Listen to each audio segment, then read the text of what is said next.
President Donald Trump launched Saturday's wide-ranging attack on Iran after a weeks-long lobbying effort by an unusual pair of U.S. allies in the Middle East, Israel and Saudi Arabia, according to 4 people familiar with the matter, as Israeli and U.S. forces teamed to topple Iranian Supreme Leader Ali Khamenei after nearly 4 decades in power. Saudi Crown Prince Mohammed bin Salman made multiple private phone calls to Trump over the past month advocating a U.S. attack, despite his public support for a diplomatic solution, the 4 people said. Israeli Prime Minister Benjamin Netanyahu, meanwhile, continued his long-running public campaign for U.S. strikes against what he views as an existential enemy of his country. The combined effort helped lead Trump to order a massive aerial campaign against Iran's leadership and military, which in its initial hour led to the death of Khamenei and several other senior Iranian officials. The attack came despite U.S. intelligence assessments that Iran's forces were unlikely to pose an immediate threat to the U.S. mainland within the next decade. Saturday's attack on Iran was a break from decades of U.S. decision-making to hold back from a full-scale effort to depose the regime of a country of more than 90 million people. It also marked a stark shift from Trump's own previous military forays, which until now have been far narrower in scope. Now Trump will bear the risk of the bet he has placed, that a major military operation conducted from the air can achieve political goals on the ground. No president was willing to do what I am willing to do tonight, Trump told Iranians in a video address posted as U.S. bombs rained down on targets across Iran. Now you have a president who is giving you what you want, so let's see how you respond.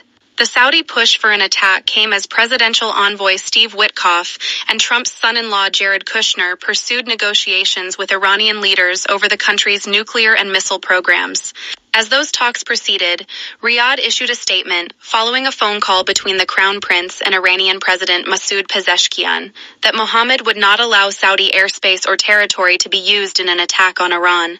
In his discussions with U.S. officials, however, the Saudi leader warned that Iran would come away stronger and more dangerous if the United States did not strike now, after amassing the largest military presence in the Middle East since the 2003 invasion of Iraq, said the people, who, like others, spoke on the condition of anonymity to discuss the sensitive situation.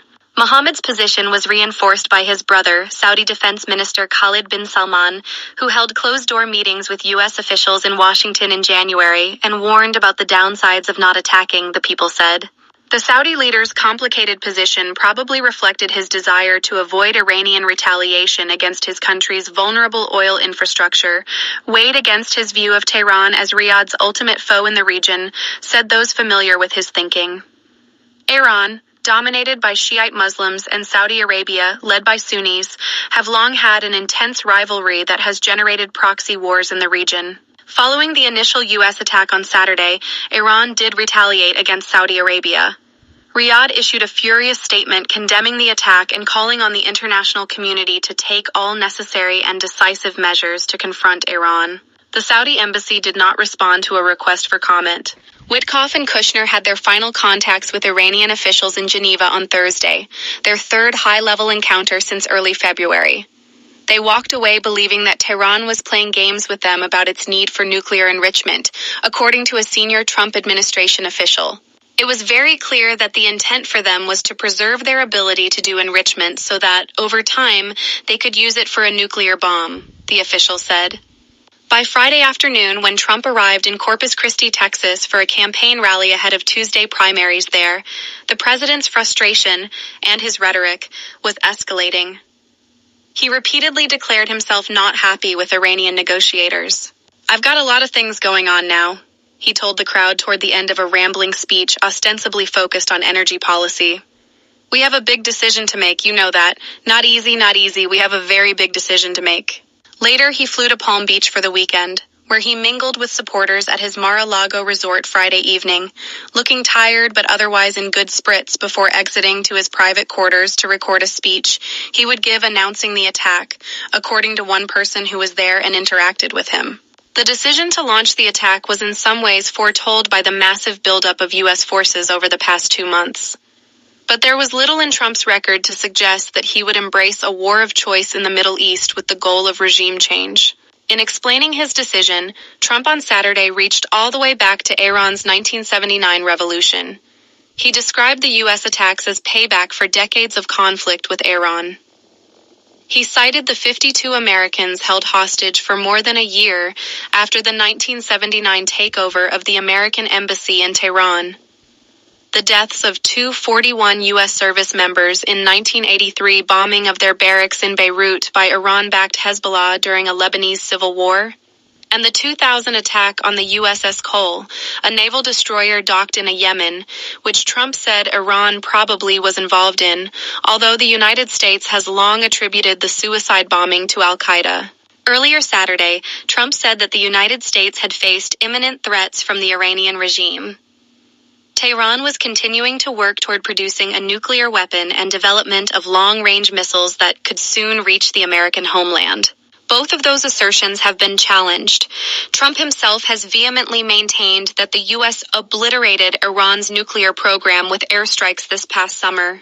The International Atomic Energy Agency has said there is no evidence Iran has restarted its uranium enrichment program following those strikes, or that it has an active bomb-building plan. In an assessment last year, the U.S. Defense Intelligence Agency cited no indication that Iran was embarking on development of an intercontinental ballistic missile. If it decided to do so, the DIA said, it would take a decade to produce. Trump directed anti-government Iranians to take over their government, but his call included no details. He declared that those within Iran's extensive military and security infrastructure would be given complete immunity, but provided no explanation how or by whom that would be done. During both his first and second terms, Trump has said consistently there would be no American boots on the ground in military operations that he launched. Since taking office again while launching air and missile attacks on 7 countries, Nigeria, Syria, Yemen, Somalia, Venezuela, Iraq, and Iran, he largely has kept that promise. But it remains unclear whether aircraft and missile strikes can achieve his ever-expanding goals, among them new U.S.-friendly regimes in Iran and Venezuela, an end to Iran-backed militant operations in Yemen, and the defeat of Islamic terrorist operations in Nigeria and Somalia. History is not kind to efforts to fundamentally alter and restructure the internal politics of a country using the air power alone, said Aaron David Miller, a former U.S. diplomat who worked on Middle East issues for both Republican and Democratic administrations. This is very much Trumpian, in the sense that he's tried to split the difference between getting bogged down in an interminable conflict which will undermine the American economy and cost Americans their lives, on one hand, and yet bringing to bear the power of the American military in a sort of roll-the-dice operation, Miller said. Months of planning for the 2003 U.S. toppling of Iraqi leader Saddam Hussein included thousands of invading American forces that remained there for nearly a decade and a large cadre of civilian U.S. officials on the ground to organize a new government. Top Trump officials, some of whom have been sharp critics of the Iraq effort and other U.S. forays into the Middle East, have insisted in recent days that this time will be different. Vice President J.D. Vance on Thursday told the Washington Post that he still considers himself a skeptic of foreign military interventions, a description he said still applied to Trump too. He said there was no chance any military operation by the U.S. in Iran would lead to a drawn-out war involving the Trump administration. Vance on Saturday watched the military operation from the Situation Room at the White House, while dialed into a conference line that connected him to the president and his national security team, who were tracking Iran from Mar-a-Lago, according to a person with knowledge of the events. Vance was joined at the White House by Tulsi Gabbard, the Director of National Intelligence, who has long campaigned against war with Iran. Energy Secretary Chris Wright and Treasury Secretary Scott Bessent were in the Situation Room too, the person said. Apart from Trump's Saturday statements once the attack already started, the president has devoted little time to publicly justifying or explaining war with Iran, a break from previous practice of U.S. leaders. Democrats on Saturday pushed Trump to explain his case to the American people. What was the imminent threat to America? Said Senator Mark R. Warner, Democrat, Virginia, the senior Democrat on the Senate Intelligence Committee, in an interview. I don't know the answer.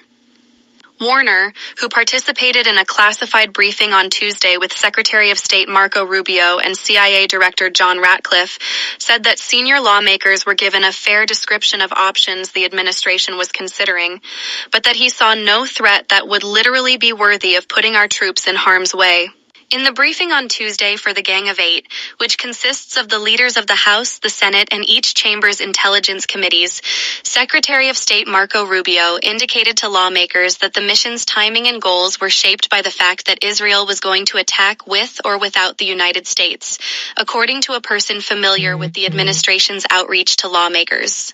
So the only debate that seemed to be remaining was whether the U.S. would launch in concert with Israel, or if the U.S. would wait until Iran retaliated on U.S. military targets in the region and then engage, the person said.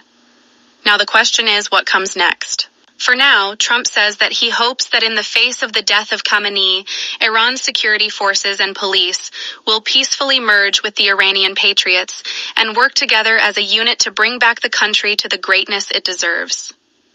In January, those security forces killed thousands of Iranian protesters. He vowed that the heavy and pinpoint bombing, however, will continue uninterrupted throughout the week or as long as necessary to achieve our objective of peace throughout the Middle East and indeed the world.